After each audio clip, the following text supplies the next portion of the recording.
गं गणपते नमः। आप सभी का आपके अपने चैनल पर बहुत बहुत स्वागत है। आज इस वीडियो में हम पौराणिक 8 दिव्य बालकों के बारे में जानेंगे।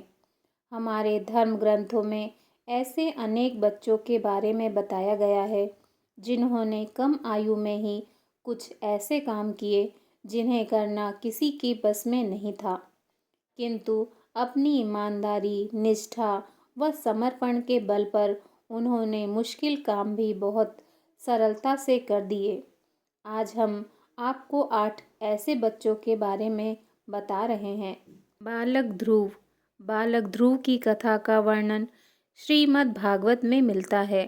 उसके अनुसार ध्रुव के पिता का नाम उतानपाद था। उनकी 2 पत्नियां थीं, सुनीति और सुरुचि। ध्रुव सुनीति का पुत्र था।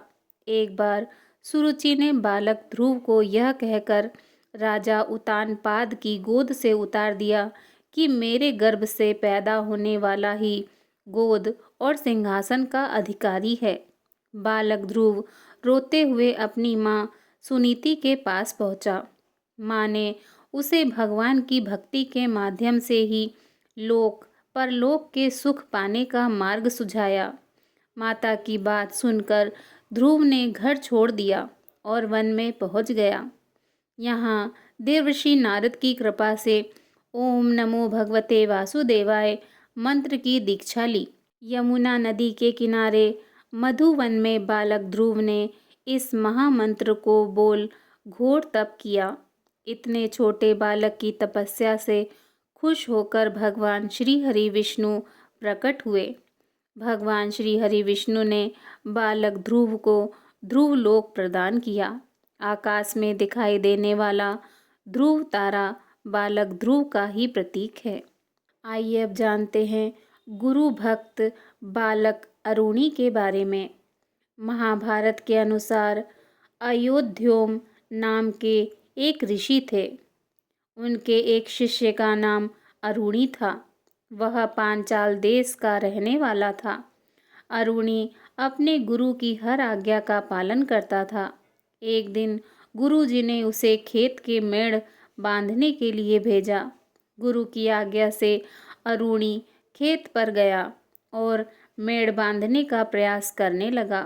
बहुत प्रयत्न करने के बाद भी जब वह खेत की मेढ़ नहीं बांध पाया तो मेढ़ के स्थान पर वह स्वयं लेट गया ताकि पानी खेत के अंदर ना आ सके।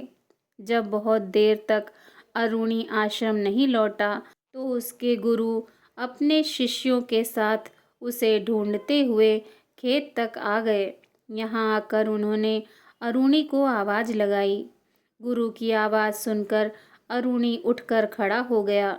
जब उसने पूरी बात अपने गुरु को बताई तो अरुणी की गुरु भक्ति देखकर गुरु अयोध्योम बहुत प्रसन्न हुए और उसे सारे वेद और धर्मशास्त्रों का ज्ञान हो जाने का आशीर्वाद दिया।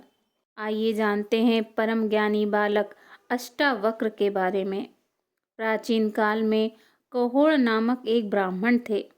उसकी पत्नी का नाम सुजाता था। समय आने पर सुजाता गर्भवती हुई।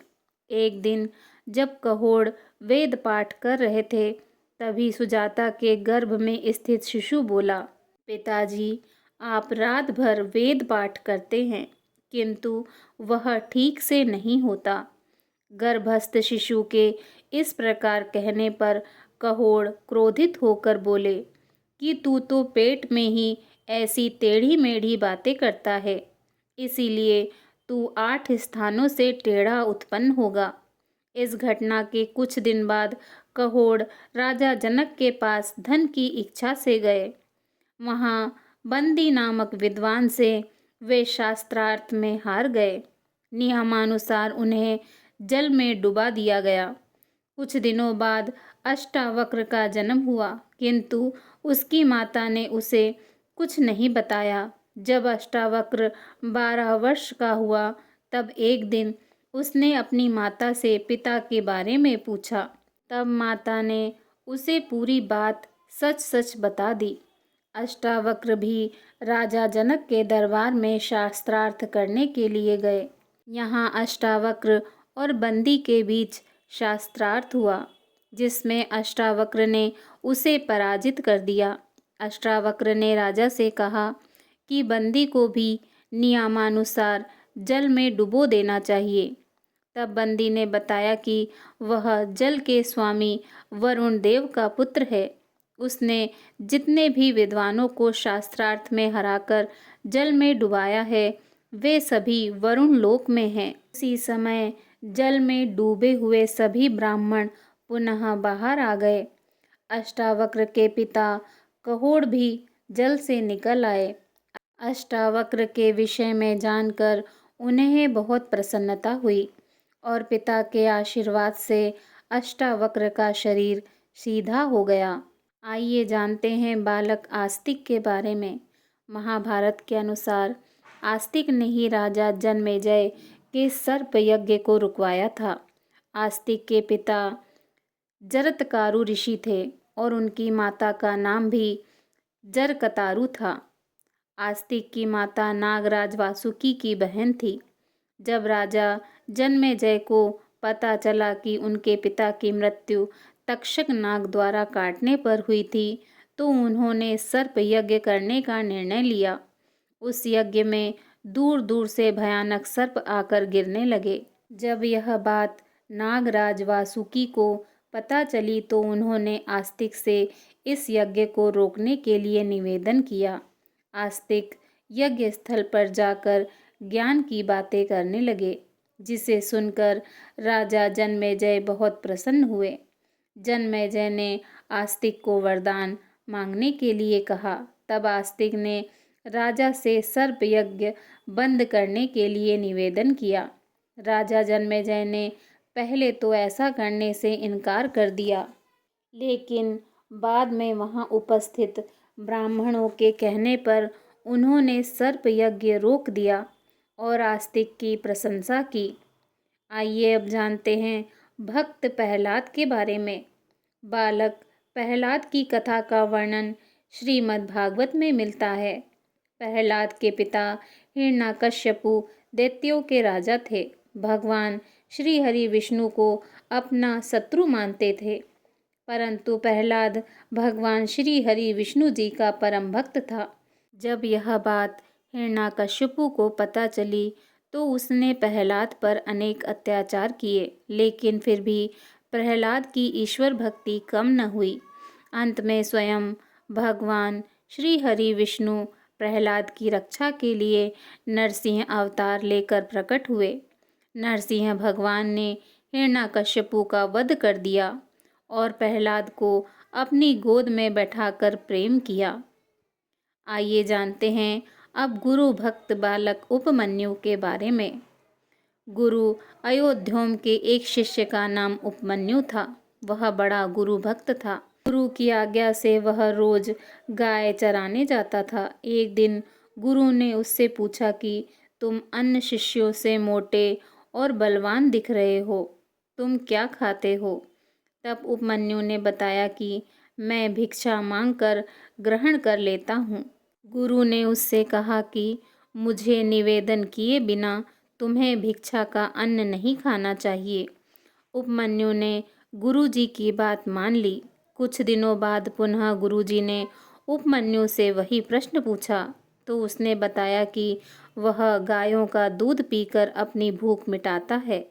तब गुरु ने उसे ऐसा करने से भी मना कर दिया, लेकिन इसके बाद भी उपमन्यु के पहले जैसे दिखने पर गुरुजी ने उससे पुनः वही प्रश्न किया। तब उपमन्यु ने बताया कि बछड़े गाय का दूध पीकर जो फेन उगल देते हैं, वह उसका सेवन करता है। गुरु अयोध्योम ने उसे ऐसा करने से भी मना कर दिया। जब उपमन्यु के सामने खाने पीने के सभी रास्ते बंद हो गए, तब उसने एक दिन भूख से व्याकुल होकर आंकड़े के पत्ते खा लिए। वह पत्ते जहरीले थे। उन्हें खाकर उपमन्यु अंधा हो गया और वह वन में भटकने लगा। दिखाई न देने पर उपमन्यु एक कुएं में गिर गया। जब उपमन्यु शाम तक आश्रम नहीं लौटा तो गुरु अपने शिष्यों के साथ उसे ढूंढने वन में पहुँचे। वन में जाकर गुरु ने उसे आवाज़ लगाई। तब उपमन्यु ने बताया कि वह कुएं में गिर गया है। गुरुजी ने जब इसका कारण पूछा तो उसने सारी बात सच सच बता दी। तब गुरु अयोध्योम ने उपमन्यु को देवताओं के चिकित्सक अश्वनी कुमार की स्तुति करने के लिए कहा। उपमन्यु ने ऐसा ही किया। स्तुति से प्रसन्न होकर अश्वनी कुमार प्रकट हुए और उपमन्यु को एक फल देकर बोले कि इसे खाने से तुम पहले की तरह स्वस्थ हो जाओगे। उपमन्यु ने कहा कि बिना अपने गुरु को निवेदन किए मैं यह फल नहीं खा सकता। उपमन्यु की गुरु भक्ति से प्रसन्न होकर अश्विन कुमार ने उन्हें पुनः पहले की तरह स्वस्थ होने का वरदान दिया, जिससे उसकी आँखों की रोशनी भी पुनः लौट आई। गुरु के आशीर्वाद से उसे सारे वेद और धर्मशास्त्रों का ज्ञान हो गया। आइए अब जानते हैं मार्कंडेय ऋषि के बारे में। धर्म ग्रंथों के अनुसार मार्कंडेय ऋषि अमर हैं। 8 अमर लोगों में मार्कंडेय ऋषि का भी नाम आता है। इनके पिता मार्कंडू ऋषि थे। जब मार्कंडू ऋषि को कोई संतान नहीं हुई तो उन्होंने अपनी पत्नी के साथ भगवान शिव जी की आराधना की। उनकी तपस्या से प्रकट हुए भगवान शिव जी ने उनसे पूछा कि वे गुणहीन दीर्घ आयु पुत्र चाहते हैं या गुणवान 16 साल का अल्पायु पुत्र। तब मार्कंडू ऋषि ने कहा कि उन्हें अल्पायु लेकिन गुणी पुत्र चाहिए। भगवान शिव जी ने उन्हें ये वरदान दे दिया। जब मार्कंडेय ऋषि 16 वर्ष के होने वाले थे तब उन्हें ये बात अपनी माता द्वारा पता चली। अपनी मृत्यु के बारे में जानकर वे विचलित नहीं हुए और शिव भक्ति में लीन हो गए। इस दौरान सप्त ऋषियों की सहायता से ब्रह्मदेव से उनको महामृत्युंजय मंत्र की दीक्षा मिली। इस मंत्र का प्रभाव यह हुआ कि जब यमराज तय समय पर उनके प्राण हरने आए तो भगवान शिव भक्ति में लीन मार्कंडेय ऋषि को बचाने के लिए स्वयं भगवान शिव प्रकट हो गए और उन्होंने यमराज के वार को बेअसर कर दिया। बालक मार्कंडेय की भक्ति देखकर भगवान शिव ने उन्हें अमर होने का वरदान दिया। आइए अब जानते हैं गुरु भक्त बालक एकलव्य के बारे में। एकलव्य की कथा का वर्णन महाभारत में मिलता है। उसके अनुसार एकलव्य निषाद राज हिरण्यधनु का पुत्र था। वह गुरु द्रोणाचार्य के पास धनुर्विद्या सीखने गया था, लेकिन राजवंश का न होने के कारण द्रोणाचार्य ने उसे धनुर्विद्या सिखाने से मना कर दिया। तब एकलव्य ने द्रोणाचार्य की एक प्रतिमा बनाई और उसे ही गुरु मानकर धनुर्विद्या का अभ्यास करने लगा। एक बार गुरु द्रोणाचार्य के साथ सभी राजकुमार शिकार के लिए वन में गए। उस वन में एकलव्य अभ्यास कर रहा था। अभ्यास के दौरान कुत्ते के भौंकने पर एकलव्य ने अपने बाणों से कुत्ते का मुंह बंद कर दिया। जब द्रोणाचार्य व राजकुमारों ने कुत्ते को इस हाल में देखा तो वे उस धनुधर को ढूंढने लगे जिसने इतनी कुशलता से बाण चलाए थे। एकलव्य को ढूंढने पर द्रोणाचार्य ने उससे उसके गुरु के बारे में पूछा। एकलव्य ने बताया कि उसने प्रतिमा के रूप में ही द्रोणाचार्य को अपना गुरु माना है। तब गुरु द्रोणाचार्य ने गुरु दक्षिणा के रूप में एकलव्य से दाहिने हाथ का अंगूठा मांग लिया। एकलव्य ने बिना कुछ सोचे अपना अंगूठा काट कर द्रोणाचार्य जी को दे दिया। अगर आप सभी को यह जानकारी पसंद आई हो तो प्लीज़ मेरे चैनल को लाइक करें और सब्सक्राइब करें। धन्यवाद। जय श्री राधे कृष्णा।